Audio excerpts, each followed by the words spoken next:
Future WWE plans for Brock Lesnar and Roman Reigns have been revealed. Plus, we have an update on PAC following his Dynamite injury scare, and which wrestler has been offered an endorsement deal by Tesco. Find out in the wrestling news right now.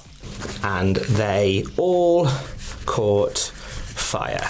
So Roman Reigns and Brock Lesnar, the feud that we thought they'd probably hold off on for a little bit longer than they have.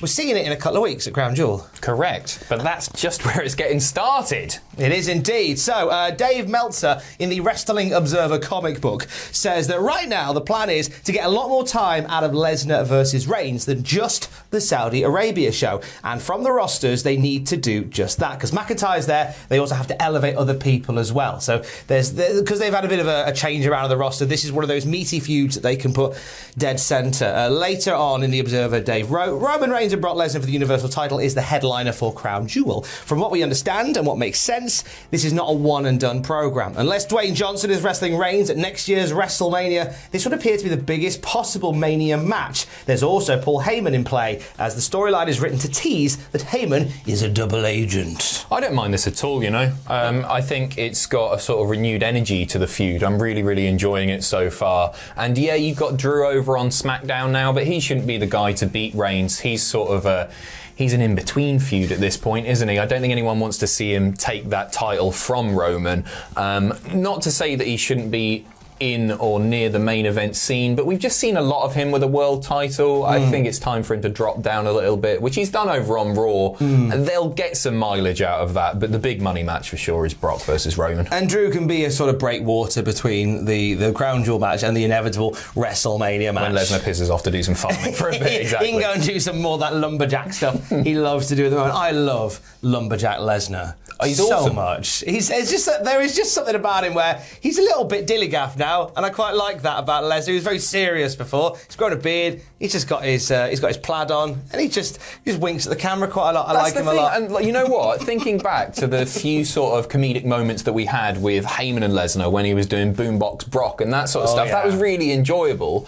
So just being this badass who likes a bit of a laugh, and comes to the ring and just batters people, it's thumbs up from me. I love it. And if they can't get Rock for next year, I think that is the match. When it comes to building the talent underneath that, obviously we saw some NXT call-ups during the draft. We saw Ridge Holland moved over to SmackDown along with Xia Li. More on Ridge Holland in a moment. As well as Hit Row getting the call-up as well. Now, also Austin Theory and Aaliyah in the mix as well, lest we forget about them. Now, Dave writes in the Observer this week, while we're told Hit Row's decision was made days earlier, those in NXT were not told. Nobody in the organisation really was told anything. Even if the switches based on booking patterns to an extent were predictable in most cases, nobody was told. So it was a surprise when people got the announcement that they were getting called up, unless, of course, like they're there to do a walk out onto the set. It would be weird if they didn't know that. Yeah, I mean, it sort of echoes what happens with the existing main roster talent. The vast majority of them didn't know where they were heading. I imagine some of the top people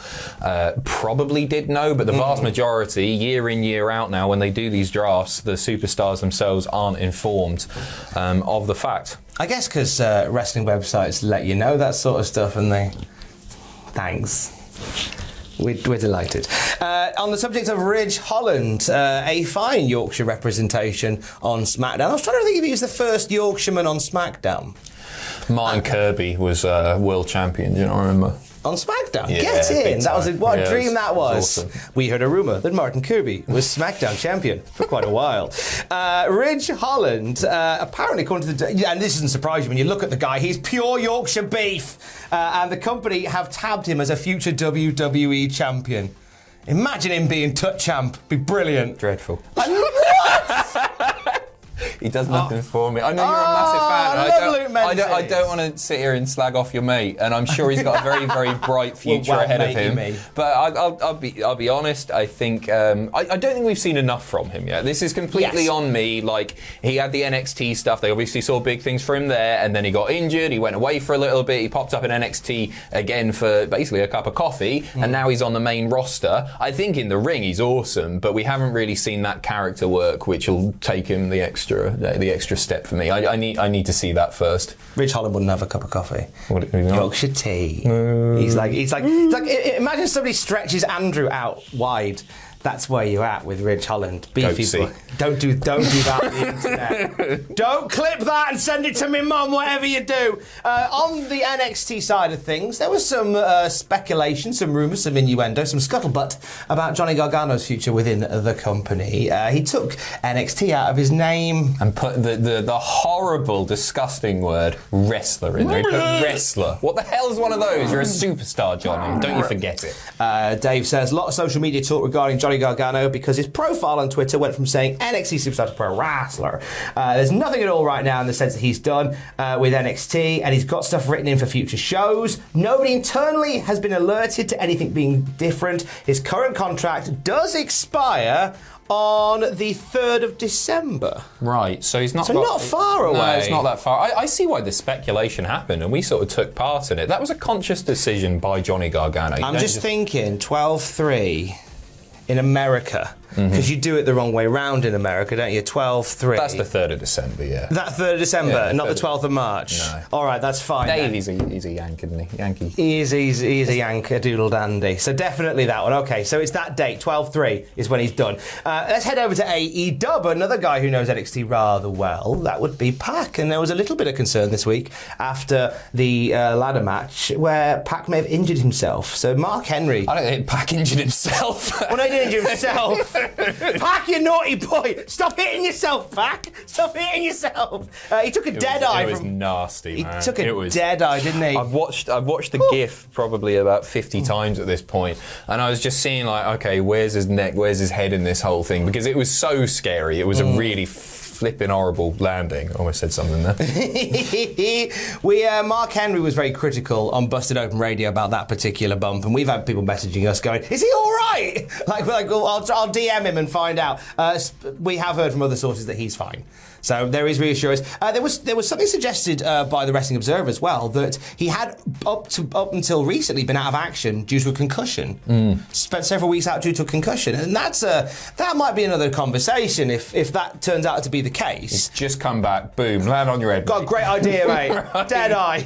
Horrible Dead eye on the ladder. There you go. It was an awesome spot. It really was. It was visually very, very impressive. But every time I see something like that now, I was just go, oh, I hope you're all right. But everything went according to plan in the ladder match itself. PAC is all right. Don't panic. Fine, Alamo. Love this. This might be my favourite wrestling story of the week. So if you follow the career of Zack Sabre Jr., he loves dropping a few little nods to British culture into his moveset, his Arsenal's a nod to Stuart Lee amongst his Arsenal in there. And recently he started doing this new octopus finisher called, which he's named the Tesco Meal Deal. Right. Good. And Tesco are getting involved in this, aren't they? They certainly are. So somebody put out a tweet. It was actually Chris Charlton. It was actually the Chris Charlton who said Zack Sabre Jr.'s finish tonight was called the Tesco Meal Deal. I think he might be taking the P double crooked letter by now. To which Tesco, the actual Tesco Twitter account, just sent the eye emoji. Followed up by somebody tweeting, sponsor Zack Sabre Jr. Tesco on Twitter replying with, what do you think, Zack Sabre Jr.? Are we going to get a Tesco value IWGP heavyweight champion? Yes, please. Give me that. I love this. It's fun, isn't it? So is Tesco just branching out into the Far East? Good for them. One of the worst meal deals going, though. Whoa, where's the best meal deal? Boots. Oh, nice. 100%. People that think of it as a pharmacy, but goodness me, the range is incredible. What is in an Adam Pacitti meal deal? A plain cheese sandwich, packet of ready salted crisps, and a bottle of water. Oh, okay. Well, that says quite a lot about you. It says that you're not too fussed about. You don't need extra accoutrement to enhance your life. Exactly. You just need some very basic food because life is rich enough. That's what it says about me. That's what it says about you to me, I think. What's yours? Mine would be, right, and I had one this morning. It was the sausage and bacon sandwich. Nice, triple. The triple one. Of course it is, yeah. This didn't happen by accident. A red machine drink because that's got to be Kane, and a spicy pack of crisps of some sort. Okay, nice. Yeah, that's solid. 6 out of 10. Which apparently, according to experts, means I will die very alone. So that's good. I always get the wanky smoothie.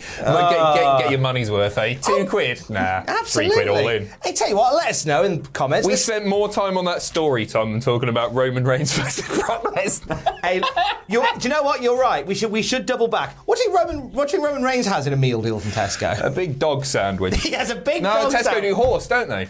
Do they do? Oh, they do. They do that time. I remember from the past. Hey, let's Topical. Let's party like it's 2009. Here's in the comments with the meal deal of choice, and we will rate you out of 10. We won't, but other people surely will. What's the best biscuit for Dunkin', Tom? Oh, text in now. Travel next.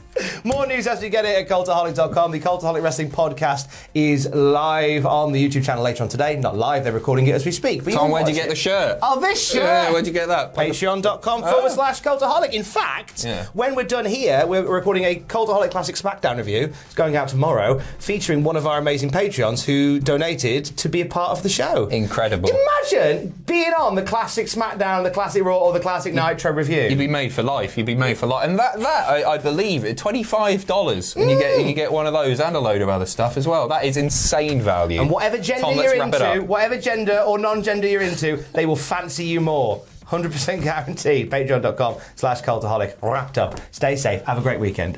Love you. Bye.